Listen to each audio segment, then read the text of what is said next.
We're back for our UFC Fight Night Strickland versus Hernandez full card predictions from the Toyota Center in Houston, Texas. We are back with the UFC after a week-long break. I mean, hey, they put us on ice for 6 weeks, and now we gotta wait. They made us wait another week? Unbelievable stuff. Sean Strickland, Anthony Fluffy Hernandez in the main event in the middleweight division. In a confusing division, we have a main event between Strickland and Hernandez, which honestly may produce the next title challenger, especially if it's Fluffy Hernandez. But anyways, that's the main event. 13 total fights on this card. We were supposed to have 14, but the fight between Jacoby Smith and Seok Hyung Ko got canceled due to a rib injury. As of now, I'm recording this video on Friday. Jacoby Smith still does not have a replacement fight. I assume they're going to try to keep Smith on the card. He'll likely fight, I don't know, a Fury FC fighter is my guess. I will go over that if Jacoby Smith gets a fight, which I'm assuming he's going to. We will go over his fight on our best bets video later in the week on Thursday. Every fight week, we do a best bets for these UFC cards, and we will go over Jacoby Smith's fight on Thursday again for our best bet. So make sure to join us for that Thursday, dropping at noon Pacific, 3 p.m. Eastern time. But for now, we've got our best bets for these 13 fights from the Toyota Center in Houston, Texas. Folks, hit that subscribe button down below for some more UFC content, again, weekly on the channel. Also on the main channel, Greedo plays daily college basketball and daily NBA best bets. Okay, on to the first now of our 13 fights. We kick things off with our opener in the flyweight division, as we've got Judice taking on Juliana Miller. There's a reason a 5-2 fighter is a minus 650 favorite. Judice should absolutely dominate Juliana Miller in every facet of, well, not every facet of the game, because this fight's going to stay on the feet. I don't think Juliana Miller can take her down. That is the simplest way I can put this fight right away. Can Juliana Miller successfully bring Judice down? If the answer to that question is no, which I think it is, she does not stand a chance. Guys, what Judice does is really good for 125. She's a very inexperienced fighter, sure, but her style is intriguing for the weight class. She is an all-action type of fighter who's going to walk forward and try to knock you out. I mean, every single Judice fight is usually a war, which I can't always say with all due respect about these women's fights. Not all the time I can't, right? Judice has had 4 fights underneath the Zuffa banner, the first one being a Contender Series competitive loss to Ernesta Katakate, then fought her first fight against Gabriela Fernandez, a fight where she kind of got robbed in, but they gave it to Fernandez. Back-to-back wins since, though, against Eunice Duben, who Judice was like a minus 1,000 favorite at one point. I think that closed at like only minus 500, but it was absurd. She won, though, obviously. She head kicked her in the face in a minute, and then comes back and beats Nicole Kayati by 3rd round TKO in Louisiana. That is one-sided domination. I imagine this is going to be the same. And the UFC has kind of booked Judice. They've been cautious with their booking, I will say, right, since the loss to Fernandez, and since she did lose on the Contender, yet they still gave her a contract. They've been, giving her some easy opponents. Eunice Duben, very low-level UFC fighter. She only got her contract because she won by a knockout. She knocked out Shannon Clark on the Contender. She was a plus 500 underdog, and she landed a lucky punch, but good for her. She got in the UFC, and she fought Judice, who at the time was, 3-2, and Judice knocked her out in the first round. But again, an easy fight for the Louisiana native. And then Judice fights Kayati, who isn't very high level either. Kayati was coming off a loss to Katakate in her first UFC fight, and Judice made it look easy. Guys, I have to imagine, and Judice, by the way, was still very young into her MMA career when she got her chance in the Contender Series against Katakate. I have to imagine if they fought again, I think Judice would win. We saw Katakate lose to Dione Barbosa. I get it, different stylistical fight, but I do believe Judice has gotten so much better since her Contender Series fight back in 2023. And this is such an easy fight for her. Juliana Miller, former Ultimate Fighter winner, but another inexperienced UFC fighter, we can say. I mean, grapple heavy fighter, a fighter and athlete who has participated in a bunch of grappling tournaments and grappling contests. Hasn't had that many MMA fights. She's only had 7 pro MMA bouts. I know, again, a lot of, she's got 2 in the Ultimate Fighter that are technically amateur bouts. But Juliana Miller's UFC run has been, I guess you can count her Ultimate Fighter victories. One over Claire Guthrie and a submission victory over Caitlin Neal. But after that, Juliana Miller goes out, beats Brogan Walker for the championship of the Ultimate Fighter, and then loses back-to-back fights against Veronica Hardy and got knocked out by Luana Santos in the first round. Recently, though, she has won a fight as she beat Ivana Petrovic, beating her by unanimous decision. It was a wrestle and grapple-heavy approach from Juliana Miller, giving her the victory. I just can't imagine she's going to be able to do that against Judice in this fight. I mean, obviously, Miller is going to attempt to take Judice down, but as long as Judice keeps it on the feet, which I think she should be able to, hell, I mean, I would say, I don't know, Miller might be a better grappler than Coyote, but I don't know. She might be right on par, honestly, with Nicole Coyote. No, Nicole Coyote got submitted by Kay Hansen, so I can't say they're on the same level, but still, we saw Coyote attempt 8 takedowns on Carly Judice and only get 1, and Judice eventually finished her in the 3rd round. It's what every fighter is going to try to do against Judice, is take her down. Hell, Gabriela Fernandez took Judice down, but on 8 attempts. I mean, I can't imagine Juliana Miller is going to have that much success straight up wrestling Carly Judice, and once she isn't able to get that takedown, I think she's going to get walked down right after. I'm going to go Charlie Judice 2nd round TKO. I think it's going to take a little bit of time, obviously, to eventually get that finish. But I'm telling you, the Lafayette, Louisiana native, who is I don't think she's a pro boxer, but a boxing, a fighter who has boxing experience and a boxing background. And honestly, again, an all action, out volume type fighter is just going to give Juliana Miller a lot of fits, in my opinion. I think Carly Judice is just going to walk her down the entire fight. Again, Miller is going to try to get takedowns, and she's going to try to work her grappling in there, but I just don't think she's going to be all that successful in doing so, and this should be a one-sided beatdown for Carly Judice. So we're going to go with the Lafayette, Louisiana native and Carly Judice to pick up her 2nd UFC victory. I feel like the UFC is fairly high on her. They, put her on a UFC, a pay-per-view card in her last one, obviously not the pay-per-view portion of the card, but the prelims for a pay-per-view in her last fight. They're now having her open a fight night with the crowd. And if I can say anything about Carly Judice again, is she is a fairly entertaining 125 women's fighter. So I'm going to go with Judice to get a finish in the 2nd round by TKO over Juliana Killer Miller. On now to our 2nd fight of the night. We move to a matchup between the Monkey King, Jordan Leavitt, as he takes on Yadier Del Valle. Del Valle fighting in his hometown of Houston, Texas, against, of course, the Monkey King in Jordan Leavitt, who's actually coming off a victory in his last fight over one and old Kurt Hollaball. Anyways, Del Valle undefeated 10-0, coming off of his second UFC victory in his last bout, beating Isaac Dolgarian. Now, obviously, that is a very infamous fight now because, well, Dolgarian threw it. I mean, there's nothing Del Valle did. Dana was obviously very upset about it, and who wouldn't, honestly, right? I mean, I think the FBI is still investigating that, right? I mean, is Dolgarian going to go to federal prison like James Krause? I don't think. Did Krause actually go to prison? I don't know. Regardless, I don't think he did. But I can't imagine Dolgarian's ever going to fight MMA ever again after, he intentionally threw the fight against Del Valle. And I guess what's happening with Alexander Hernandez, right? That's what happened with his Michael Johnson fight. They pulled him because Hernandez apparently was going into that fight injured. But I don't know if they're that upset with Hernandez like they were with Dolgarian, but I don't know. I think they're trying to prevent it from happening in the Hernandez fight. Anyways, Del Valle, there's nothing he could have done, right? It's an Apex card, and it's now, again, an Apex card that you actually can kind of remember. It was the Garcia Onama main evented card. But anyways, on the main card, it was Yadier Del Valle versus Isaac Dolgarian. And Del Valle takes Dolgarian down, and eventually, it doesn't take him that long. He finds his back, and he submits him, as Dolgarian kind of just makes a very amateur move and just lets Del Valle take his back. And the announcers are like, oh, wow, I'm surprised Dolgarian let him do that. And there's the finish, tapped out in the first round, right? I think that was Fitzgerald, and I think Bisping and Cormier were the ones who were very critical on Dolgarian's grappling. And he's supposed to be a decent jiu-jitsu guy, and obviously he looked like an amateur. Well, there's a reason for that, obviously. The guy was throwing the fight. So hope it was worth it, but I mean, the guy was only making 12-12 anyway. Del Valle did, I think, still close as an underdog, but Dolgarian was a big favorite going into the week.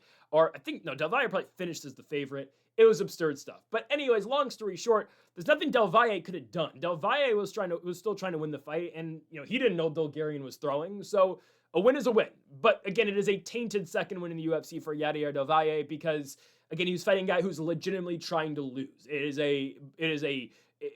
a bad part and a bad look on the sport. It is.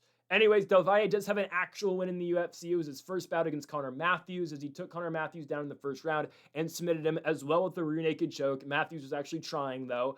Del Valle finished him in the first round actually quicker than Dolgarian, who wasn't trying to win. And by the way, Dolgarian didn't throw a single strike in the fight. So It's another thing, too. He didn't want to get lucky and knock the guy out. It's legitimately just absurd stuff going on. Anyways, Del Valle is now fighting the Monkey King, Jordan Leavitt. Jordan Leavitt, 5-3 in the UFC, coming off that victory over Kurt Hollowball. He got that Hollowball win in the first round, took him down, got that sub with the Anaconda choke. And I will say, Jordan Leavitt, really good grappler. That's, again, what the Monkey King is capable of.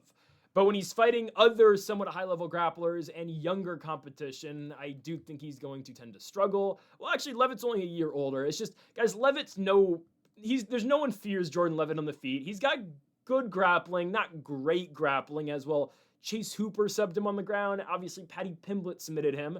But, I mean, Leavitt is able to beat these lower-level guys, and with all due respect to Hollowball, Hollowball's older and he subbed him. Victor Martinez, we know, was never a great UFC fighter, and Leavitt was able to sub him. He was able to submit Matt Sales, but, I mean, Matt Sales, I don't think he ever won a fight in the UFC. Oh, he did. He won one. He beat Kyle Nelson in 2019. But, right, like, Leavitt never beat anybody great in the UFC, and I'm not completely crapping on him, but it's just, come on.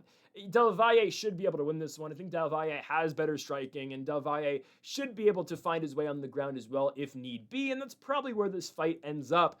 And again, for as good of an offensive grappler as Jordan Leavitt is and all the submissions that he has, hell, he's got 7 of them in his career, Leavitt gets subbed quite a bit too. I mean, we've already seen him subbed in his last 2 losses in the UFC, got subbed in both. Obviously, one is Paddy Pimblett and the other is Chase Hooper, but it's not like you can't submit Jordan Leavitt. And that's where I think Yadier Del Valle comes into play. We've already seen Del Valle submit his first 2 opponents, albeit one of them was a guy literally trying to purposely lose. But Del Valle is 2 for 2 with both first-round rear naked chokes in the UFC. I believe he's going to get another one. I mean, that's what Del Valle does. I think he's going to take Leavitt down. I think he's going to find a submission. I mean, we've seen twice before Leavitt's been subbed by that same choke, rear naked, by Hooper and Pimblett. I think Del Valle is going to do it again. I think Del Valle is just a little bit better than Jordan Leavitt. I like the Monkey King, but there's a reason the Monkey King is a plus 255 dog, and Del Valle is sitting at minus 340. Give me the Cuban-American Yadier Del Valle to win this fight by first-round submission, likely by rear naked choke, over the Monkey King, Jordan Leavitt. On to our third fight of the night, we go to the welterweight division, as Phil Rowe is taking on Jean-Paul Lebosnoyani. I think I got that right, Lebosnoyani. I've butchered his name before, but JPL, or Lebosnoyani, is taking on Phil Rowe in our third fight of the night.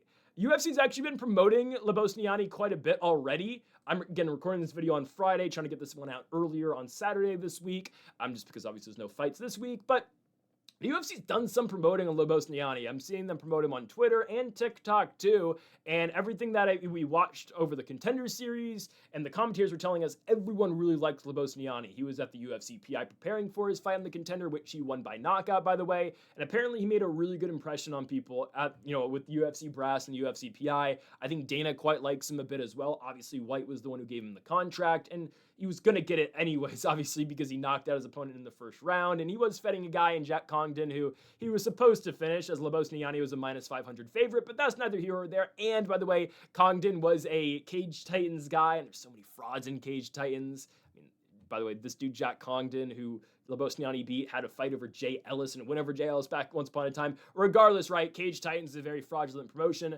Lebosnoyani does pick up the victory, though, and Dana gives him the contract, but the UFC is pretty big on Lebosnoyani, at least they're pushing him on the socials, and again, the brass likes him quite a bit. JPL is currently 9-2. His losses are to Spike Carlisle, former UFC fighter in 2019, and Jacoby Jones back in 2023. Jacoby Jones fought in the Contender Series. He lost to, Daniel James Allen beat him. You might see Jacoby Jones back in the Contender Series this season. I wouldn't really be surprised if he was back there. I'm MMA Lab guy, if I'm not mistaken. Anyways, Lebosnoyani, though, huge head kick knockout on the Contender, looked great, expected to win, but looked really good. They're giving him Phil Rowe, who has put together a couple UFC fights now, 8 UFC bouts for Phil Rowe, coming off a unanimous decision loss to Seung Hyun Ko in his last fight. This was originally supposed to be Lebosnoyani versus Austin Vanderford. Vanderford had to pull out due to injury, so this is a last-second replacement fight for Rowe, who is 35 years old. He's going to be the much bigger fighter in this one, though. Lebosnoyani, 5'11". Phil Rowe has always been a tall fighter for his weight class at 170. Hell, he's 6'3", but it is a short-notice fight for Rowe, coming in here, having to cut the weight kind of last second, and taking on a young, hungry fighter who is really good in JPL. Again, I think Rowe, think Rowe can do all right, but okay. I'm gonna stop sugarcoating this one. I think Lebosnoyani's gonna knock him out. I know Rowe's only been knocked out once in his career, and that was, if I'm not mistaken, I'm trying to remember, that was the first fight of his UFC, or of just career in general.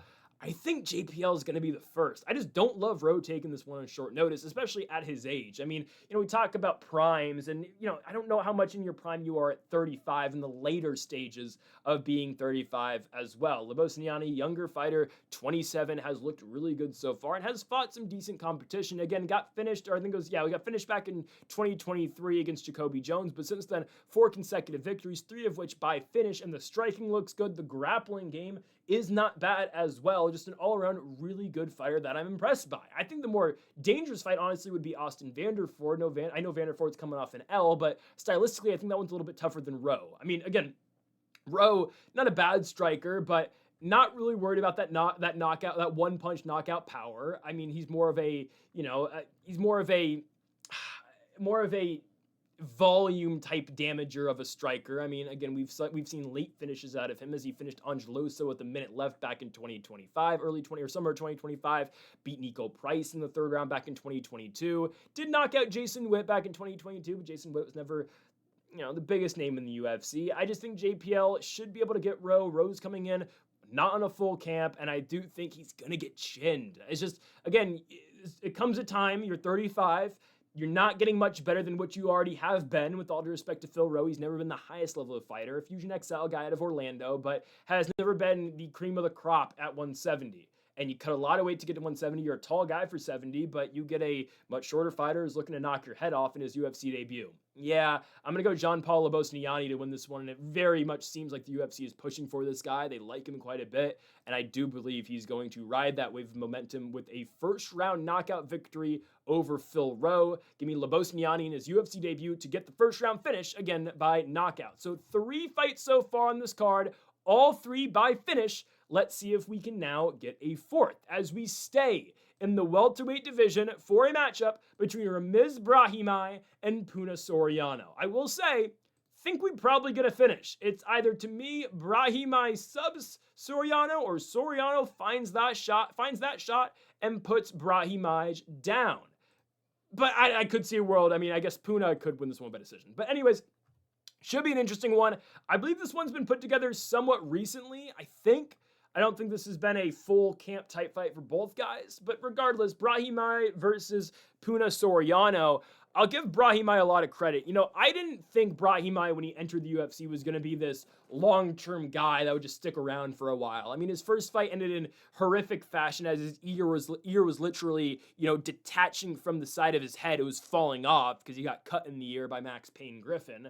But Brahimaj comes back, he submits Sasha Planatlikov, who obviously was, let's say it, a very low-level UFC fighter. He then lost to Court McGee and got out-wrestled by Court McGee, but then beat Michael Gilmore, who it was not high-level at all. I don't know why Dana liked Michael Gilmore so much, especially on The Ultimate Fighter, just because he showed up on short notice. The dude was old as hell. But anyways, right, Brahimaj beats Gilmore, but at the time you're like, okay, well, he beat a guy he's supposed to beat. He beat Planatlikov. And then Themba Gorimbo beat him.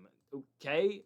Beat Mickey Gall, knocked out Gall. Sure, again, I actually thought Gall was going to have a decent chance in that fight because I was pretty down on Brahimaj at the time, but Brahimaj wins, and now back-to-back wins after a submission victory in the first round by guillotine over Billy Ray Goff, and a very impressive one, I will say, over Austin Vanderford, submitting Vanderford in the second round, I believe it was, with a guillotine choke. And really, I mean, that was an impressive performance out of Brahimaj because Vanderford was obviously the aggressor in terms of takedowns. Brahimaj pulls the guillotine. Brahimaj finds his striking range in that second round and eventually again gets that sub in Vegas. That fight was, I believe, right? Yeah, in Vegas. So really good win Brahimaj is coming off of now, taking on Puna Soriano, a guy who is just going to look to stand and bang with him. Puna is not going to wrestle much. It's not really his cup of tea. This is a guy who did pick up a big knockout victory over Uros Medic 2 fights ago.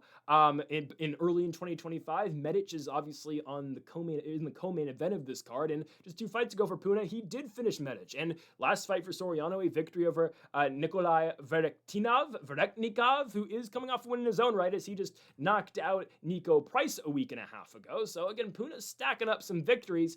I do just think stylistically this one is difficult. Guys, we saw Dustin Stoltzfus be able to submit Soriano, and I'll be honest, to me, when Stoltzfus beat Soriano, I was just kind of done with Puna. I thought that was it for Soriano in the UFC. Again, I've never thought the highest, I'll say, of Stoltzfus, but Puna has proven me wrong. He beat Miguel Baeza, he beat Uros Medic, and now he's obviously got the Veretnikov or Verektinov victory to come off of that as well. But Puna has struggled some with grapplers and wrestlers in his career. Look back at the Brendan Allen victory, or loss, obviously. Look back at how when Nick Maximov beat him, Stoltzfus subbed him. Just stylistically, it's a very difficult matchup for Soriano. If Soriano wins, I do think it's going to be either him just dominating boxing and keeping Brahimaj on the feet, or obviously finding that knockout blow. But Brahimaj, surprisingly, again, something that I didn't expect, has been very proven in the UFC. 3 consecutive victories, and you can still say he doesn't have an elite win yet in the UFC. You know, Billy Ray Goff has really never won anything in the promotion, right? I mean, he won one fight over who was it was Yukashu Kinoshita, right? Mickey Gall's biggest victory still is Super Sage Northcutt or CM Punk. Austin Vanderford has one win over Verektinov. Michael Gilmore and Sasha Planatnikov never won fights in the UFC, or Planatnikov beat Kosi once. But you get my point, right? Like, Brahimaj still doesn't have an elite victory, but stylistically, Puna should be that first big win. Soriano, again, has really good hands. I just don't know if he's able to deal with his grappling game, and a Brahimaj that continues to get better. And as well, too, Brahimaj has an evolving striking game. Most of his damage in that Vanderford fight, actually all of his damage in that fight against Vanderford before he gets to the guillotine, is on the feet. And it was a situation of Vanderford wanting to take Brahimaj down, and Brahimaj was actually pretty comfortable striking-wise. Obviously, taking it with a grain of salt because it's Mickey Gall, but Brahimaj was able to knock out Mickey Gall as well in the first round, albeit that was back in November of 2024. But I like Brahimaj to beat Soriano. I don't think we're going to see much striking out of Brahimaj here because pathway of least resistance is a takedown, and why wouldn't he go to that? Obviously, I think he's going to be able to hang a little bit on the feet to the point in which eventually he needs to go to the legs and get a takedown, but once he gets down there, I do think he's able to get a sub of Soriano. We've seen Soriano subbed by Stoltzfus. Grapplers and wrestlers like Maximov and Allen have success as well, and I believe Brahimaj is going to see that same success too. So I'm going to go for Ramiz Brahimaj to win this fight, and I'm taking him by submission. We're going to go Ramiz Brahimaj to pick up another win in the UFC, making it 4 in a row over Puna Soriano. I'm going to take Brahimaj, who is from Texas, by the way, but Dallas. I'm going to take Brahimaj to win this one by second round submission over the Hawaiian in Puna Soriano. Okay, on now to our next fight, and we go to the women's bantamweight division. This is, I believe, the 5th fight of the night. Yes, it is. Between the French woman, Nora Cornolle. I was about to say Frenchman, but obviously can't apply that. The French woman, I think that's a term, is it? Maybe not. I don't know. Nora Cornolle taking on the fighter from Panama in Jocelyn Edwards. Jocelyn Edwards, a pretty sizable favorite in this fight. Line opened at around minus 250 for Jocelyn. It has now moved to minus 310. Cornolle now currently sits at about a plus 230 to 250-ish underdog wherever you can find it. Edwards is very expected to win. I will, this doesn't always tell the tale, but I will say I think it's important for this one. I believe Jocelyn Edwards is the biggest Tapology favorite on this card. No, actually, that comes in our next fight, but it's pretty close. We'll get to that next fight in a second. But Jocelyn Edwards on Tapology, again, at least this is just voter, obviously fan voted on, but Edwards, 93% of voters on Tapology are picking Jocelyn Edwards to beat Nora Cornolle. It makes sense, I will say. I wouldn't put that much faith, though, honestly, in Edwards winning this one. Like, do I think Cornolle is that good? No. Do I think Edwards is that much better, though, that, she should be this big of a favorite? No, not that either. Because ultimately, okay, yes, Jocelyn Edwards has won 3 fights in a row. I believe Jocelyn Edwards is ranked. Let me check. I mean, again, there's not many fights at the UFC's bantamweight division for women. It's just, they have like 25 fighters, so you win one fight and you're ranked. But, yeah, I believe they're both. This is ridiculous. Jocelyn Edwards is 14. Nora Cornolle's 12th. Here's the thing. Miesha Tate's ranked 13th. Miesha Tate hasn't won a fight in years. How is she ranked at 135? Make it make sense one time, please. Okay. But that's the thing, right? Like, they don't have fighters at bantamweight. Miesha Tate, again, when's the last time Miesha Tate won a fight? Legitimately, I could not tell you the last time she won a fight. Because she lost to Yana Santos, she lost to Lauren Murphy. Oh, she beat Julia Avila. Oh my goodness, I forgot that fight happened. Miesha Tate's last victories in 2023, and she's still ranked. So I should tell you where this weight class is at. And I don't even know, is Miesha Tate ever going to fight again? I don't know. It was kind of a failed return, but I don't know. She got the Marion Renault victory. I'll give her credit there. Anyways, Jocelyn Edwards versus Nora Cornolle. These are, the number 12 and number 14th ranked fighters in the world. Find that hard to believe. But that's what it is, I guess. Jocelyn Edwards is coming off 3 consecutive victories, but who are they? Priscilla Cachoeira, all right, she knocked her out. Great finish. Priscilla Cachoeira just lost to Claudia Segula on the opener to an Apex card last week. Edwards knocked out Chelsea Chandler. Chelsea Chandler went 2-3 in the UFC and has a 6-4 professional MMA career. Edwards subbed Tamara's Vidal, who went 1-3 in the UFC and is now 7-5 as a pro after getting TKO'd in the first round in KSW in January. So yeah, it's a great winning streak, but ultimately, who have you beaten? And to make matters worse, this is a rematch, by the way. These two fighters have actually fought, believe it or not. They did fight back in France, I think it was, right? Yeah, September of 2023, these two did actually fight on the prelims of Spivac versus Gon. I actually do kind of remember watching this fight, oddly enough. I don't remember much of it because not much happened, because Jocelyn Edwards was the one trying to take down Cornolle, and she did pretty effectively. Edwards goes 5 for 8 of takedowns in that fight. She doesn't do any damage, though, and damage-based scoring, they give the fight to Cornolle. It definitely helps with the fights in France. And no, I get it. You can probably say rounds 1 and 3 for Nora Cornolle, because Edwards didn't do any damage in those 2 rounds. There was no damage as a whole done in the second, so Edwards won that. But 1 and 3, I guess, can go to Cornolle. Nothing happened, so don't rewatch it. Here's the thing, though. Where have both fighters gone since? Nora Cornolle, since that victory over Jocelyn Edwards, beat Melissa Mullins, lost to Jacqueline Cavalcanti by split decision, beat Haley Cowan but missed weight, and then lost to Carol Hossa in her last one. Jocelyn Edwards lost to Aline Perez after, but Aline Perez probably going to be in the top 5 very soon. And Edwards, 3 straight wins over Vidal, Chandler, and Cachoeira, all of which probably no longer in the UFC, especially with Cachoeira's last fight being an Elda Segula. So, long story short, I think Edwards should win. Would I depend on it or bet on it? Absolutely not. Again, I'm a little shocked she's this big of a favorite, which makes me kind of believe there's something going on here. Cornolle just lost to Carol Hossa. Didn't look good, but really? And I know she got out-grappled the entire fight, and that's what we all kind of expect Edwards to do here as well, as we are taking Jocelyn Edwards to win this fight by decision. But again, I would not bank on the fact at all that Jocelyn Edwards 100% wins. I think she does. It's nothing close to a guarantee. I will take Edwards to go out there, get back against Cornolle and win a decision, and you gotta believe she's gonna make the adjustments from the first fight in Paris, where this time she actually throws some strikes and tries to do damage. Give me Edwards by decision over Nora Cornolle. On now to our 6th fight of the night, we move now to the flyweight division, as Alden Coria takes on Luis Gurule. This is now the biggest favorite in terms of Tapology on this card. Coria, only a -310 favorite compared to Edwards, who we just talked about, was, an even bigger favorite, right? Actually, they were the same odds, my goodness. Anyways, Coria -310, Edwards is -310 as well. Don't parlay these two, trust me. But Alden Coria is the biggest favorite, at least on Tapology. We talked about Jocelyn Edwards being a 93% favorite. Again, this doesn't really matter, but it gets you a sense of where fans of the sport, and you have to be fairly hardcore to watch. If you have to be fairly hardcore, and a fairly hardcore MMA viewer if you're on Tapology and picking fights on Tapology. Long story short, Alden Coria is a 94% of voters are picking Coria to win. Okay, makes a lot of sense. Luis Gurule's not that good. I'm going to rip the Band-Aid off. Luis Gurule's not that good at fighting. With the utmost respect, okay? With the utmost respect, Alden Coria should beat the crap out of him. Luis Gurule got signed to the UFC. First UFC bout took on Ode Osbourne. I underestimated the Picasso of MMA in that fight. I apologize to Picasso. Gurule got knocked out in the second round. Picasso's later on in this card. I cannot wait. Maybe the last dance for Ode Osbourne. We'll get to that in a second. He's fighting next.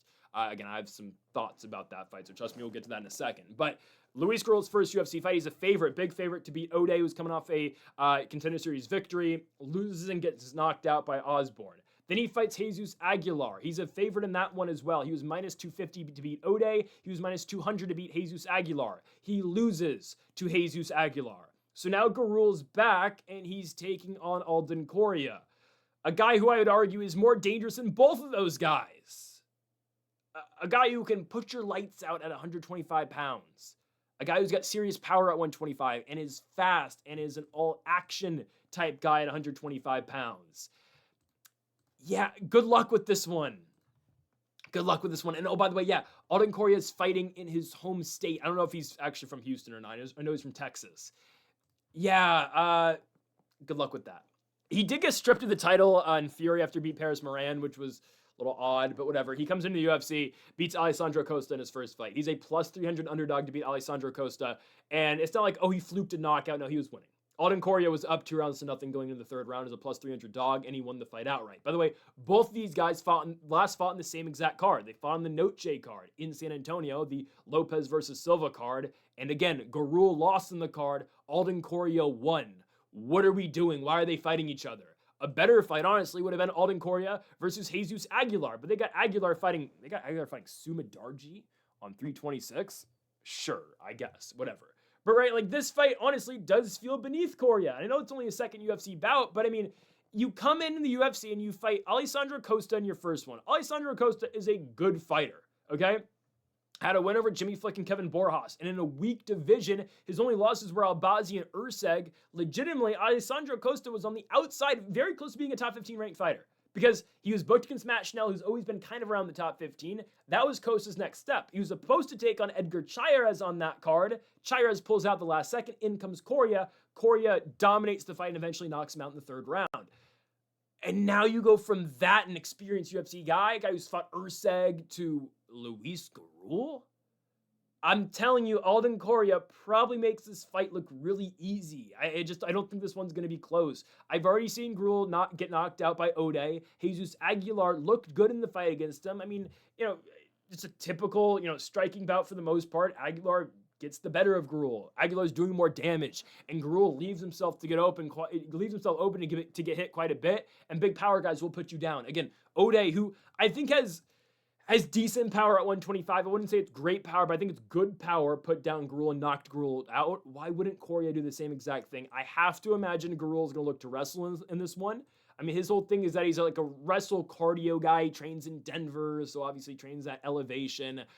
I don't think that's going to matter in this one. I think Coria is going to put him down and knock him out pretty quickly. I'm going to go with the Texan here in Alden Coria to win his second UFC fight. Again, I just think this one's a step down with all due respect. Alden Coria finishes Luis Gurule. I'm going to go Coria by first round knockout again in his second UFC fight. We move on now to another bout in the flyweight division, as it is the Picasso of MMA, Ode Osbourne, the Jamaican sensation, but we obviously call him Picasso. The Picasso of MMA, Ode Osbourne, he's painting a picture in the Octagon versus Alibi Idris, in a fight in which may be the last of Ode Osbourne's career. I'm not sure. He hasn't specifically stated that, but I'm getting the hints. And, this is the detective work I have done, so excuse me for a second. But I randomly, it just came on my For You page on TikTok. I did not search up Ode Osbourne on TikTok, but it came up on my For You page. Ode Osbourne just posted. And it was a post of Ode, and here it is. It's just Ode Osbourne on TikTok. This says, I don't know if you can see this, my thing might not adjust to it, but it's his first UFC card. He was on the Conor McGregor card, 246 against Cowboy Cerrone, and Ode was on the main card. He did lose to Brian Kelleher. He was a favorite, but that's not the hero there, right? Ode was on that card, and the post is, it's my first card, and and now this. He doesn't say it's his last card, but then he puts a picture of him and Alibi Idris. I don't know. All the comments are like, and there's 16 of them, are all, you're higher than Pettis. Oh, wow, you're on a Conor card. And some of them were, is this your last one? But hey, if you go on that TikTok post, I'm the top comment with 54 likes. I wrote, in 10 years, they're going to say, damn, Conor McGregor fought on the Ode Osbourne card. If they remember, that's what Ode said during the promo package for that fight that they aired right before the fight. It was hilarious, and that's when he said he was Picasso. It's the greatest. I'm a big Ode guy. I've been a big Ode guy since. Ode, by the way, is very active in his comment section. Never liked my comment. It's okay. I wasn't clowning him, legitimately. I was hyping Ode up. Anyways, Osbourne's fighting Alibi Idris now. And guys, I will keep telling you, Ode beat Steve Urseg. I don't care what anybody says. And this is like my Bobby Green, Rafael Fiziev moment again. Ode Osbourne won that fight. Nobody's telling me otherwise. You don't win fights by taking a guy down and doing no damage. Osbourne knocked Urseg down in the first round. Should have knocked him out. We should have cashed that huge plus money slip, man. We had plus 480 on Osbourne. Oh my goodness. I was so heated, dude. I was so mad. I'll be honest. I turned it off after. I've watched Hernandez Delija since, but I turned off the card. I don't know what I started watching after. I think I just put baseball on the screen, man. I couldn't. Oh my goodness. I think I watched like the Mets play the Cubs or some crap instead. I couldn't take it. I will stand on that. Ode beat Steve Ursig. You don't win a fight by doing no damage. You just don't. How does Ode not win the first 2 rounds? Watch that second round. How does Osbourne not win the second round against Ursig? Ursig goes 0 for 3 on takedowns and Osbourne outstrikes him. What do you want? How does Ode not win? It's unbelievable. Yes, Ursig wins the third round because he lays on him, but it's absurd, man. I was so pissed. But that's my point here, though. Osbourne's not that bad. And Leavitt Idris, watching his first UFC fight, you're expecting him to beat Ode Osbourne? He's favored? Again, Ode may be hinting at retirement, and if he loses, I do expect him to retire because, well, Ode's 34, and he would be 13-10, as there's really nowhere else to go after that. I think he's going to beat a Leavitt Idris. Guys, Idris, look good on the Ultimate Fighter. Won a fight by knockout. I don't think he's going to knock out Ode. I know Mel Cobb knocked out Osbourne's a little bit different. Ode's a 5-7 UFC guy. The way to beat Osbourne's to take him down. Obviously, that's what, Ursig did. He didn't submit him, and I thought Ode still should have won. But that's usually how you beat Osbourne. Leavitt Idris is a striker, for the most part. It kind of grapples, but we saw Joseph Morales take him down in Chicago in the Ultimate Fighter finale fight. This one's kind of made out pretty well for Osbourne, honestly. I think Ode is able to keep this fight standing, and this might sound crazy. I'm going to take Ode to knock out a Leavitt Idris. I'm going to keep picking finishes here. I'm going to go Ode second round TKO here. I don't think Idris is that good. He looked good on the Ultimate Fighter, and I was 100% prepared for him to beat Joseph Morales. He was a minus 500 favorite. He got fraud checked. Let's just be honest, guys. He got fraud checked. It's not like he was straight up dominating Morales in the feet. He was winning, but it wasn't nothing crazy. And, Morales gets him with the triangle choke and subs him off the bottom. I really think Osbourne can be successful in this fight. Should I go knockout or should I go decision? I'm going to go knockout. I'm going to go knockout like the Gurule fight. I might be completely wrong on this. But, guys, Ode Osbourne's got to win over Charles Johnson.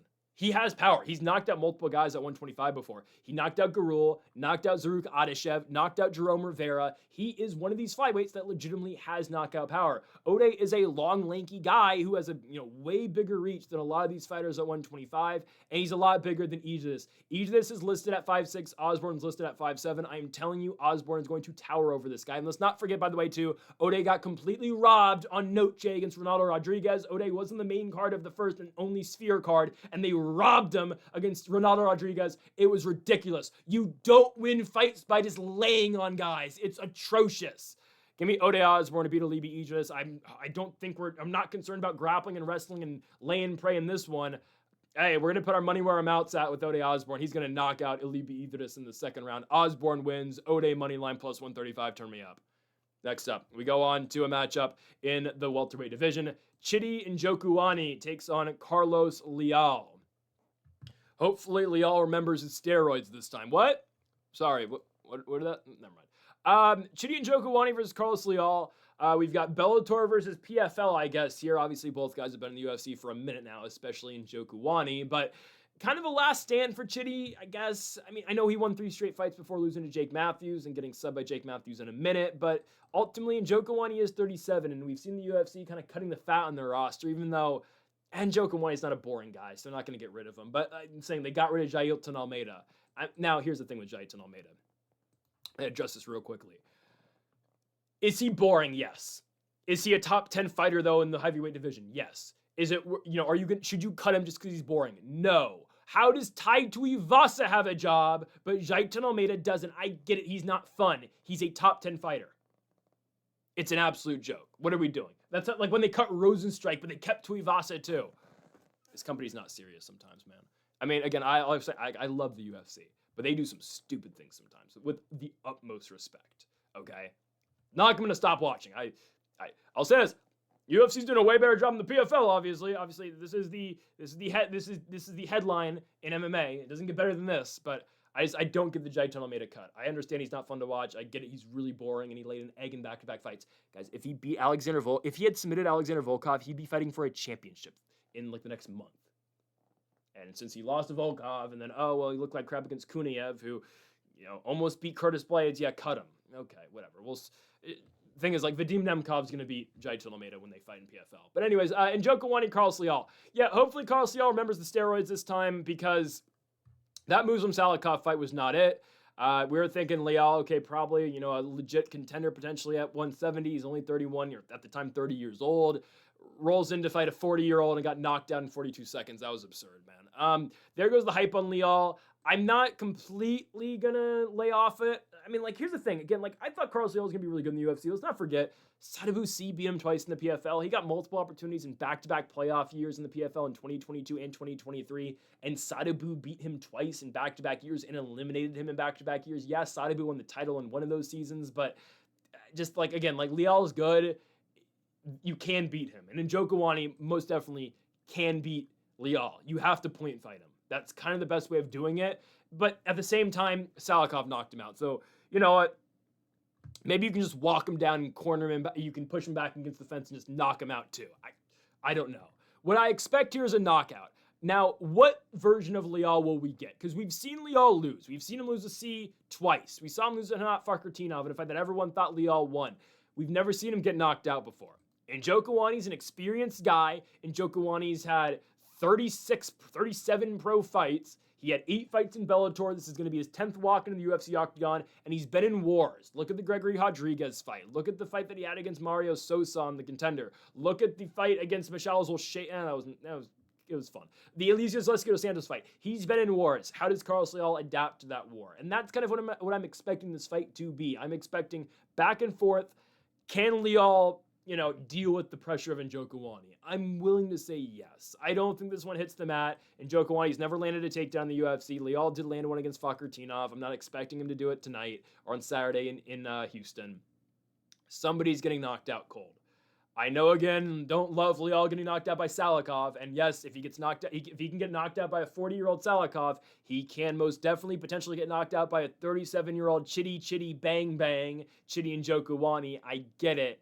I'm still going to go with Leal. Njokuani has a huge reach advantage. Again, he is a massive 170-pounder. He has fought at 85 before, but Chidi at 170, 6'3", 80-inch reach. Again, that's just how he is. Leal, 5'11", 74-inch reach.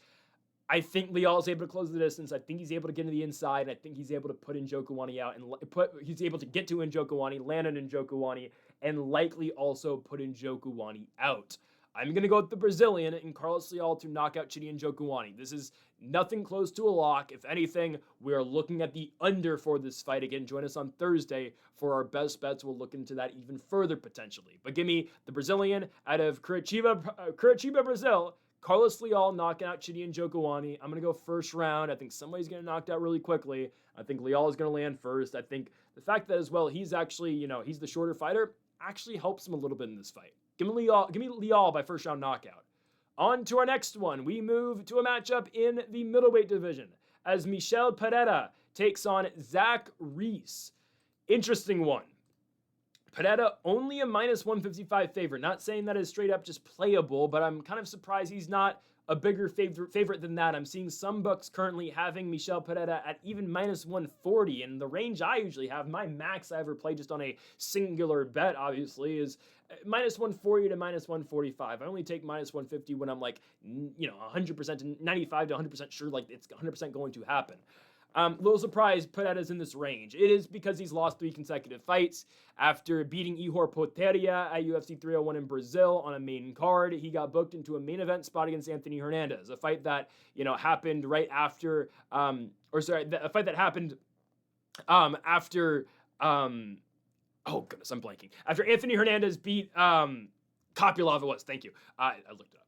After he beat Roman Kopylov, he gets the Michel Pereira fight. They were booked originally to fight. They got rebooked for the Apex main event. Okay, right. Anthony Hernandez broke Michel Pereira. Completely broke the guy. I mean, wins the fight. I believe the official, you know, designation is ground and pound. It was a combination of, yes, damage, but it was also exhaustion, man. I mean, Hernandez didn't even need to shoot on Pereira. He barely would, like, kind of touch him on a takedown, and Pereira just fall down. I mean, the dude was gassed. It was a 5-round fight, and Anthony Hernandez broke his will, broke his spirit, okay? And we're going to talk about Anthony Hernandez later in the video. Obviously, he's in the main event against Sean Strickland. But since that moment where Fluffy Hernandez dominated Michel Pereira, Pereira hasn't won a fight. He lost to Abus Magomedov by unanimous decision. I didn't think it was controversial at all. We had Abus, and Abus won. Wasn't surprised. Then Pereira fights a returning Kyle Daukaus. Kyle Daukaus obviously got cut from the UFC, goes to Cage Fury, becomes the champion again. I believe he won it. I think he won it before the UFC. I know he won it when he came back. And they fight in China. Daukaus knocks him out in the first round. Shocking. We had the under, not in the way I thought it was going to go, but didn't care. Daukaus knocked out Michel Pereira in the first round, and now Pereira's back. Okay. If I'm Zach Reese, I mean, you think you have multiple pathways of winning this. The pathway I'm looking at, though, if I'm Zach Reese, you're looking to take him down, I think. I believe so. Especially what Reese does well in the fights that Reese has won in the UFC. The Jose Medina fight, the Jackson McVeigh fight in his last one. It's been, heavy wrestling and potentially submissions to like the Jackson McVeigh fight. He subbed him with the rear naked choke, right?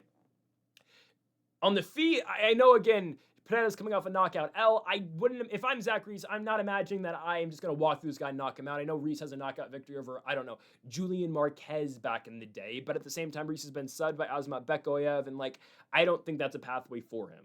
I think this is a spot where if Michel Pereira can stuff some takedowns, he's in a really favorable spot to get back in the win column and win a fight here. If you're Zach Reese, again, you're looking for takedowns, you're looking to wrestle. Reese is a big 185-pounder. I mean, this guy's 6'4", huge guy. Pereira's 6'1", but Reese should tower over him. I don't know if Reese is really 6'4", though. It kind of strikes me as more like 6'2", 6'3", but whatever. You never know exactly on heights of guys. Obviously, Reese's UFC debut, or UFC career didn't go the best way. He got slammed by Cody Brundage, but since then, he's worked himself in a somewhat decent spot. I mean, he's 4-2 in the UFC now. Coming off back-to-back wins over Todorovic, and McVeigh had that no contest in the groin shot against Sajika's Dumas, but here he is now. Yeah, Zach Reese is 4-2. I just think stylistically, okay, if he can't get a takedown, he's screwed. I know, again, Reese has shown okay striking. He did knock out Julian Marquez, but Marquez is kind of a bum at this point of his career. He beat him in Kentucky and Louisville in the summer of 24. But when he fights Michel Pereira, I don't think he's going to be able to strike with him. Grappling-wise, yes, if, Fluffy Hernandez dominated Pereira in the grappling game, in the wrestling game, but that is a top 5 fighter. Zach Reese, with all due respect, you're not that. And Zach Reese, again, looked really good against Jackson McVeigh and Jose Medina. Those are relatively low-level guys, especially Medina. Michel Pereira, I know he hasn't been the best recently, but he's still, a decent UFC guy. He was 9-2 going into the Hernandez fight in the UFC. Sure, 3 straight L's, but how did he lose those fights? Okay, Abus outstruck him, and Abus is really good, and you can't wrestle Abus, because, again, this is a former Dagestani guy whose parents moved him to Dusseldorf, but that's a tough guy to fight. Kyle Daukaus, okay, guys, Daukaus is kind of just on a run, okay? I think Daukaus is going to continue to see more and more success in the UFC, beat Gerald Mearshart, and he's a huge favorite to knock out Vicente Luque in Miami in April. Don't just legitimately look like he's favored to knock Luque out. Daukaus is just on a run right now. I'm not concerned about that loss. Yeah, you don't love him getting knocked out straight up, but that's okay. I think he's going to beat Zach Reese. I think Pereira gets back on the right track here and likely knocks Reese out. If Reese knocks out Pereira, that is the end for Michel, and I get it. Michel's had a bunch of fights. This is fight number 55 for him. 46, my goodness. Off by 9, great. Take Pereira to knock out Zach Reese in the first round. I believe he gets it done. Again, we're looking at the under potentially for this one, but Michel Pereira should be able to get the win here. On to our next fight, to the heavyweight division, as Sergey Spivac takes on Ante Delija.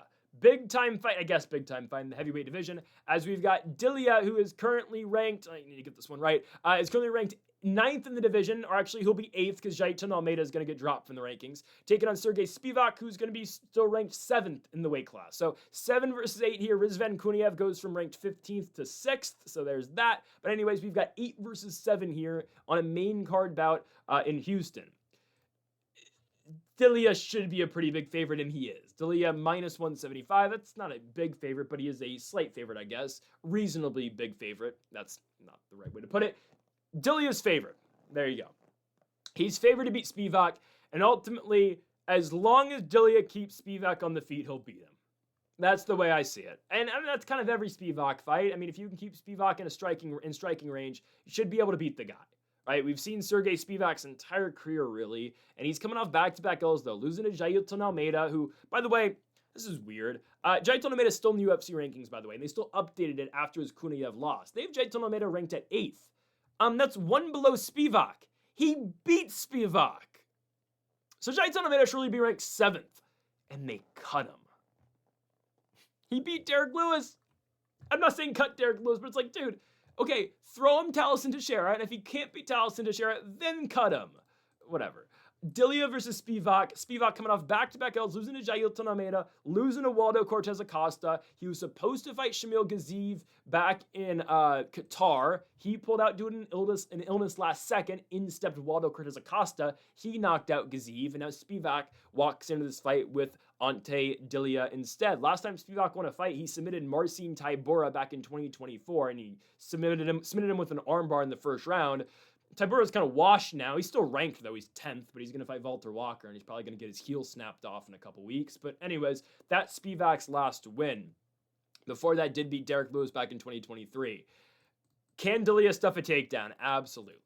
Absolutely he can. I'm very confident he's going to stuff takedowns out of Sergey Spivac here. Guys, I will argue this one's not going to be that close. Wrestling defense has never been that big of a problem for Delija. And I think against in a straight striking battle against Spivac, I'm not concerned. He should easily win this fight. It's just when Delija fights better strikers, he will lose. And I guess that's on full display in his last fight. Waldo beat him. Now, a very controversial fight, don't get me wrong. Waldo gets poked in the eye and then he still wins, but whatever. It doesn't matter. He got knocked out by Waldo. Again, controversial bout, but Waldo picks up the victory. Again, that's my concern with Delija. And it's not just Waldo. It's, Vlatin Moldavsky knocked him out. Bruno Capoloza beat him twice, once in a 5-round fight, once in 46 seconds. Right? Like, Ante Delija came in from the PFL, won the title, but won the title after Capoloza, I believe, was suspended, right, in 22, or no. Either suspended or that was the weird year where everyone got hurt. He ended up fighting Matus Sheffel in the championship fight. Like, it was a very padded run to the title in 2022 for Delija. Only fought once in 23, and then fought Vlatin Moldavsky and lost in 24, and the UFC picks him up after he beat Yorgan de Castro. And yeah, he knocked out Tybura, great. And now this is his only win. He's beat Tybura, he's ranked 9th. That's how weak heavyweight is in the UFC. So here he is against Spivac. He'll beat Spivac. Wrestling defense is not what I'm concerned about Delija. Obviously, again, training partner of Tom Aspinall, close friend with Aspinall. I get it. He should win this fight. He is 35, but he should win this fight against Spivac, who's actually only 31. He's been in the UFC for a while. It's just Delija against better strikers, he'll lose. Everyone above Delija in the rankings will beat him. Striking-wise. Like, Kuniev. No, Kuniev, I think, would beat Delija. Ooh, I don't know. That'd be tight. I don't know. That'd be close. Waldo beats him. Pavlovich beats him. I don't know how much blades is left in the tank. Volkov beats him. Gon beats him. Obviously, Aspinall would beat him. They'd never fight. And I don't know what's going on with the heavyweight division right now. Whatever. Josh Thompson seems to believe that Aspinall's about to get stripped. I don't know. Whatever. I'm taking Delija to beat Sergey Spivac. I am. I don't think Spivac's going to be able to get a takedown. If he's not able to get a takedown, Delija's going to beat the crap out of him on the feet. This is going to look like the Tybura fight. Maybe it'll take a little bit longer, but I mean, Spivac's going to be a sitting duck striking-wise with Ante Delija, and I don't think it's going to be that competitive. So I'm going to go Ante Delija. Waldo did go 15 minutes with Spivac, didn't he? He did go 15 minutes with Spivac, but Waldo did whip his ass for 15 minutes.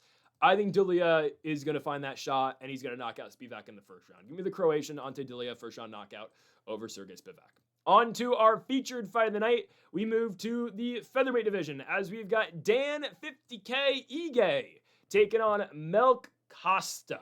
Melk Costa is a favorite in this fight for good reason, I would say. Dan Ige is coming off a loss. He had a massive opportunity to pick up a win over Patricio Pitbull. He's a minus 220 favorite in Pitbull's second fight in the UFC, obviously coming off the loss to Yair Rodriguez. And Pitbull beat Dan Ige. We were kind of on, Pitbull's just kind of washed at this point, and nope, no controversy there. Pitbull did beat Ige. He outstruck Ige, and when he needed to get takedowns, he absolutely did so as well. He won the first 2 rounds. That was enough for Patricio Pitbull to get his first win in the UFC.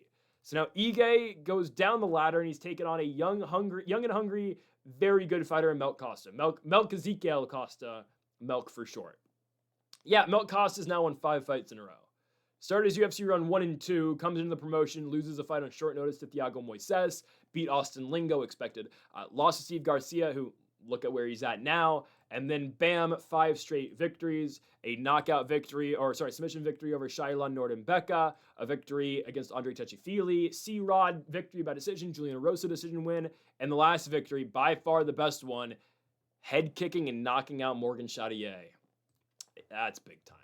That's a big-time knockout for Melk Costa. Because, again, he's been mostly a submission guy, and he head-kicked Chartier in the face and knocked him out in the apex. And that was huge. Costa, quick turnaround now, taking on Ige. Massive opportunity for him. Obviously, we're not expecting Costa to get a finish here, as Dan Ige, has a granite chin. You can't knock him out. and he's never lost a fight by finish ever. He's 19-10. Yes, all 10 of those losses are by decision. Ige is coming off of the loss to Pitbull, but prior to that, had a big victory over Sean Woodson, knocking him out in Miami. Prior to that, though, back-to-back L's against Diego Lopez and Leron Murphy, both by decision. And ultimately, that's kind of what Dan Ige's always been. Again, the Lopez fight obviously took that fight on 2 hours' notice. It was incredible, but ultimately, Ige's entire career has kind of been just a gatekeeper to the top 10. Honestly, okay, Sean Woodson did not pass the gate, he did not pass the gatekeeper, but look at it all the way back to, I don't know, when he fought Calvin Kattar. I mean, he went on his big run, fought Kattar, lost the main event, looked good in the Fight Island main event, but lost. Was a gatekeeper in the Gavin Tucker fight, knocked out Gavin Tucker, got technically a number one contenders fight against Zombie, lost, fought Josh Emmett, lost, Evloev, lost, did not let Damon Jackson or Nate Landwehr pass the gatekeeper. Bryce Mitchell beat him, advanced up the ranks, beat Feely, lost to Lopez, lost to Murphy, beat Woodson, again, gate kept, lost to Pitbull. It's kind of what Ige's career has been. I think Melt Costa can take down Danny Ige. I've seen Danny Ige taken down quite a bit. Bryce Mitchell has done it, Leron Murphy, Patricio Pitbull, Mozart Evloev, Zombie. Don't forget, Zombie Ige. Zombie wins that fight because he was taking Ige down. Yes, again, Zombie was seeing success in the feet, but later in that fight, in Zombie, I had it 4-1 Zombie. The only one, I forget off the top of my head what exact round I had Danny Ige winning. It was the last round, I think it was the last round. Regardless, right? Chan Sung Jung, and not something that we always see out of the Zombie, obviously he's retired now, but he went in and straight wrestled Danny Ige for 25 minutes. Guy's title shot off of it, right? It's a way of beating Ige. He hits hard. He's got a really good chin, so it's hard to put him away. If you just take the guy down, it's kind of a pathway. That's what I expect Melt Costa to do, and that's what he excels in. Yes, again, the striking game is developing more and more every single time we watch him, right? That big knockout victory, the head kick knockout against Morgan Chartier, it's a much advanced striking game compared to what he had in LFA. He was a good striker in LFA, but obviously a much better striker now. The pathway of least resistance here and the best pathway to success in this fight for Melt Costa is going to be by taking down Dan Ige and looking to win a decision. It is hard to submit him. It is hard to knock him out. He, again, has never been finished in a UFC fight. Unfortunately, unfortunately for Melt Costa, I don't think it's going to be on Saturday in Houston. However, I do expect Costa to win this bout.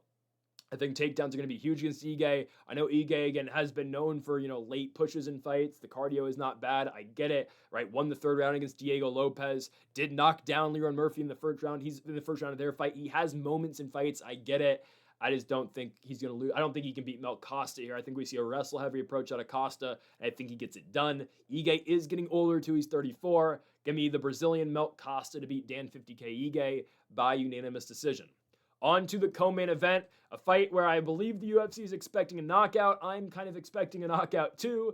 Jeff Neal fighting in his home state. He's from Dallas, but whatever. His home state taking on Uros Medic, the Serbian-Alaskan, in this co-main event in the welterweight division. Again, pure violence is on display in this bout. Violence has been promised. A knockout is basically almost promised as well. This is going to be fun. Jeff Neal coming off his last fight 5 months ago where Carlos Prates hit him with the spinning back elbow and knocked him out, but no shame in that now after Prates just knocked out Leon Edwards too. And for Uros Medic coming off, I think, now 2 straight victories? Yeah, 2 straight wins. Gobert Urbina and knocking out Muslim Salikov, who we talked about earlier. He just beat Carlos Leal. Medic turns that into a knockout for him, beating Salikov in the first round back in November of last year. So back-to-back wins for Medic, both by knockout, both in exactly 1 minute and 3 seconds against both Urbina and Salikov. Again, exactly 63 seconds. Now he gets Jeff Neal.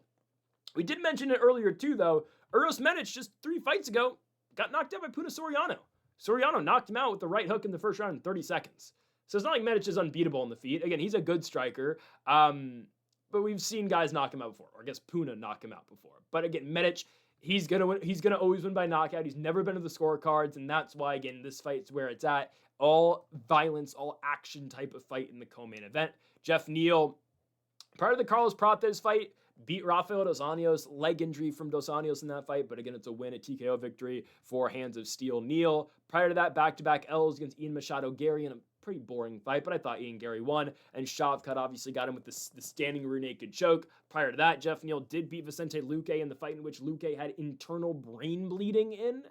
So again, Neal is a war fighter. He's going to walk forward. He's got a pretty good chin. That's why it was surprising that Prates was able to knock him out with the spinning back elbow.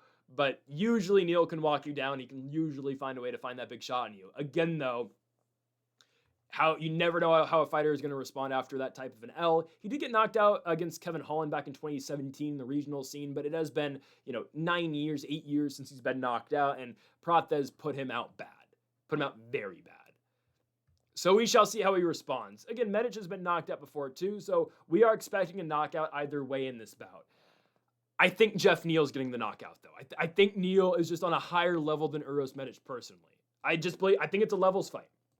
I mean, I'm not going to say, Brendan Fitzgerald made an emphasis of saying this. I think it was Fitzgerald. The last card of Mario Bautista and Vinicius Oliveira. They made an emphasis of saying right after the fight that there are levels in this game, and the higher level fighter in this fight, obviously, between Bautista and Vinicius Oliveira was Mario Bautista, your winner. Mario Bautista by submission. Again, it was a dominant performance, obviously, from Mario Bautista. I'm not saying this fight's going to be, that clear, that, there's levels, but I just think Neal's way better than Medic is. Medic has never fought a fighter on the level of Jeff Neal before. Guys, Jeff Neal's coming out fighting Prates, RDA, even though it's a washed RDA, but RDA, Ian Machado Gary, Shavkat Rakhmonov. He fought Wonder Boy, still a fairly prime-ish, passes prime, so good Wonder Boy. Went 25 minutes with Wonder Boy in the Apex in 2020. He's fought good fighter after good fighter. And Medic, again, is a good striker. He's got power. He makes, you will not go the distance against this guy. His best win's a 42-year-old Muslim Salikov, 41-year-old Muslim Salikov. Yes, again, we just don't know how Jeff Neal's going to respond and react to getting knocked out for the first time, but I can't imagine that Medic is going to knock him out. Again, yes, it's a May. Everyone's got a puncher's chance. Everyone's got a chance to knock their opponent out. I get it. I think Neal's going to land that bomb first, though. I don't see this fight getting out of the first round. My official prediction on this fight is Jeff Neal by first round knockout. I'm a little concerned with his age and coming off that knockout L. I will not lie, he is 35. But my main point in this is Medic has never fought a guy like Jeff Neal before. He's fought Tim Means, he fought Gilbert Urbina, fought Muslim Salikov. Salikov definitely, I would say, is the best striker he's ever fought, but Puna is probably the second best striker he fought, and Puna knocked him out in the first round in 30 seconds. Not saying Jeff Neal, the first big shot he lands, is going to put Medic down, but I just think eventually Neal's going to find that big spot. And Neal has been known throughout his career of being a guy who can take a punch and keep walking forward. Shavkat fight, Wonder Boy fight. Wonder Boy hit Neal with everything and the kitchen sink, and Neal kept walking forward. Even the Luque fight, that's just been Neal's thing his entire career, until Prates hit him with a bomb of a spinning back elbow. But nothing to be ashamed of, obviously, because Leon Edwards just got knocked out by Prates. I think Neal responds here, and I think Neal will find the knockout shot against Uros Medic. All due respect to Medic, I just don't think he's on this, I don't think he's ready for this test yet. He is, 32? Still, I'm going to take Jeff Neal, hands of steel Neal, to knock out Uros Medic in the first round. I can almost guarantee, I can guarantee a finish in this fight. Give me Jeff Neal. On to our main event. In the middleweight division, the former champion, Sean Strickland, takes on Anthony Fluffy Hernandez. Strickland plus 230 on the money line, minus 310 for Anthony Fluffy Hernandez. Oh boy. You can argue this is a number one contenders fight. I don't know what's going on especially for Fluffy. I don't know what's going on at 185, right? We just don't know yet. We might get a situation where, obviously Ilya vacated 45, then Islam vacated 55, and everything, obviously, butterfly effects from there. I don't know. Or I guess that's not the right terminology, but everything changes from there. We might see the same thing here at 85 and 205, right? I'm kind of expecting Pereira to go up to 265, if that's for Aspinall or not for Aspinall, for John Jones. I don't know. I'm kind of expecting Pereira to go up, and I'm expecting Hamzat to get the winner of likely Olberg and Prohashka at 205. That's my guess.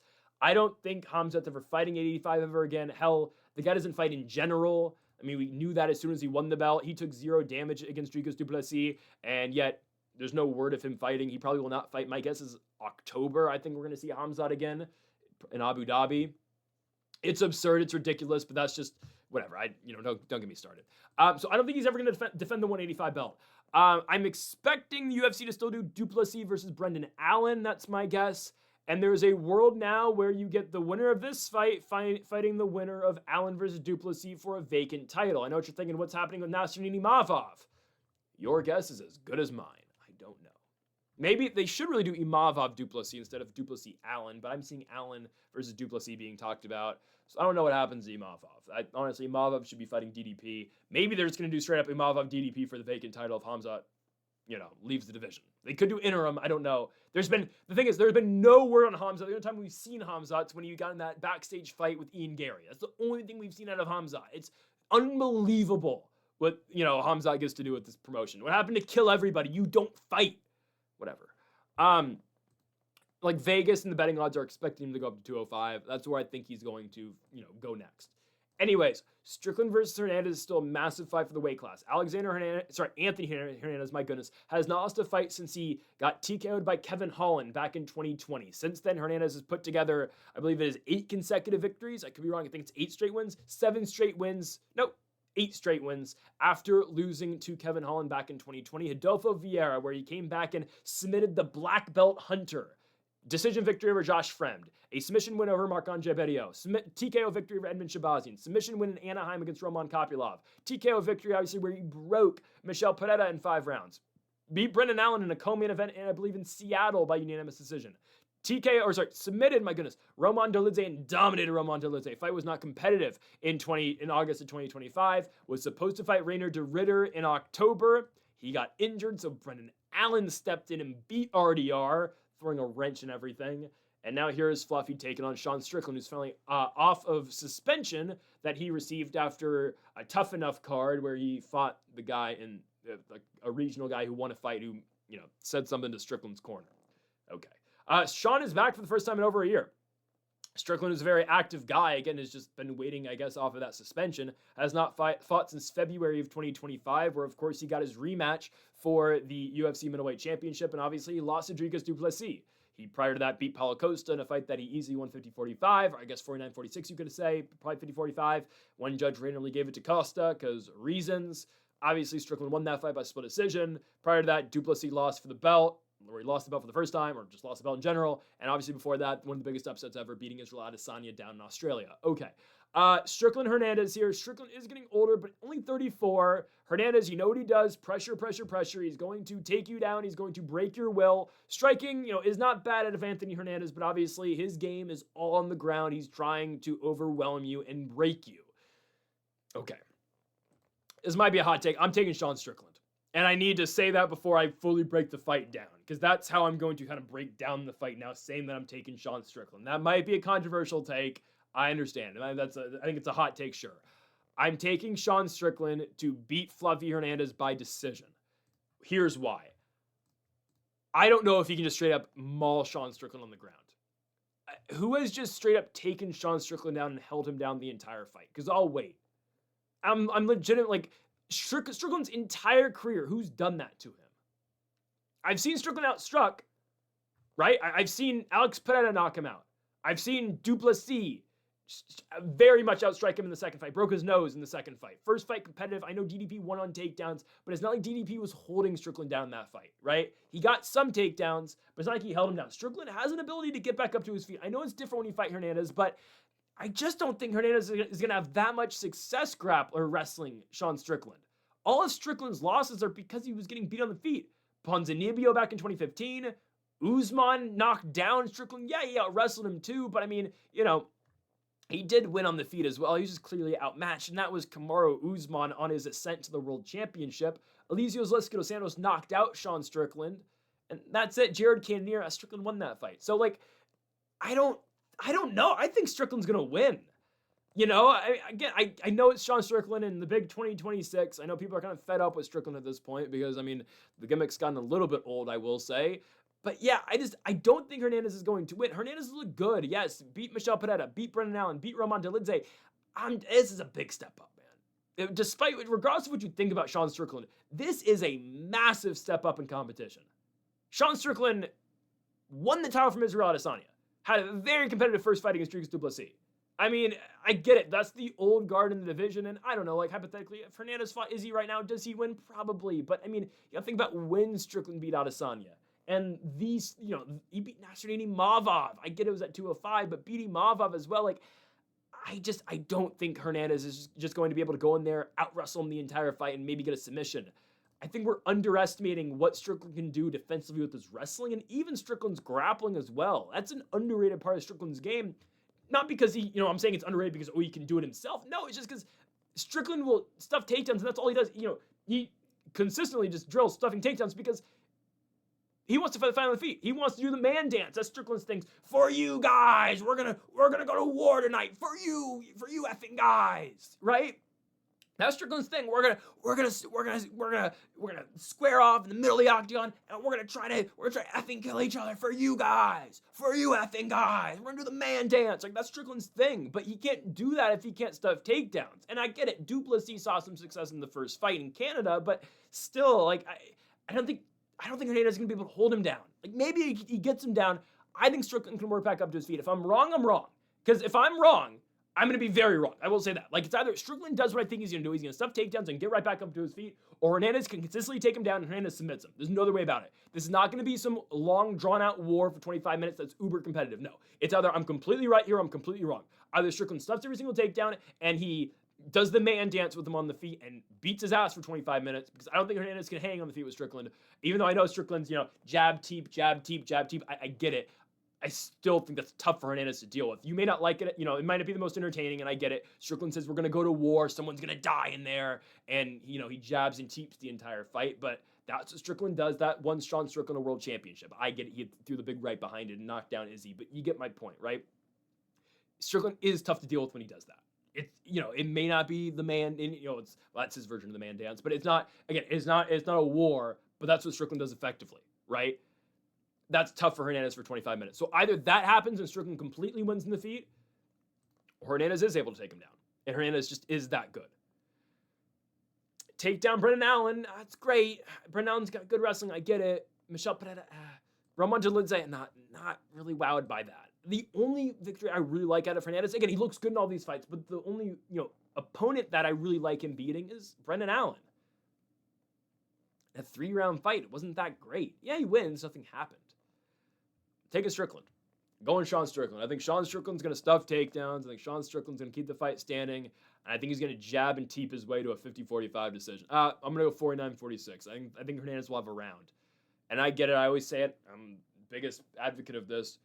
Your grappling and your wrestling makes your striking better. So that might be the case for Hernandez in this one. But I just think Strickland can keep this fight standing. I think he can. I think once Strickland... And also, too, like, I know Hernandez, his cardio's, been such a factor recently. Sean Strickland's cardio is really good, too. How many 5-round fights has Sean Strickland had, right? I'm not saying this is going to look like the Abus fight where Strickland completely fraud-checked Abus, because obviously Hernandez is way more proven than Magomedov was when he fought Strickland back in the summer of 23. But I think this is going to be like a y'all must have forgot type of performance out of Sean Strickland. I get it. Again, he's not the most entertaining guy, but what Sean Strickland does, he does very well, and he does effectively. I'm going to go Sean Strickland to beat Anthony Fluffy Hernandez, and I think he will win it by unanimous decision. Again, it's a hot take, but I'm going to go Strickland here. Where do they go with the weight class from here? If Strickland wins, yeah, it throws a wrench in all of their plans. My guess is they'd probably continue with Duplessis versus Allen, and they'd probably say, okay, Sean, go fight Imavov. Because obviously he needs to win multiple fights because he just lost to Duplessis twice. They're going to tell him, okay, if you beat Imavov for the second time, then yes, you will get your next title shot. But I'm assuming Hamzat's going up to 205, and I think from here, they're going to do a 4-man tournament. Strickland versus Imavov, Duplessis versus Brendan Allen. And if it's Hernandez winning, okay, well, then it would be Hernandez versus Imavov and Duplessis versus Allen. It's still that 4-man tournament. That's kind of how I see this thing going. Maybe, again, if Adesanya beats Pfeiffer, they might do Adesanya Strickland too.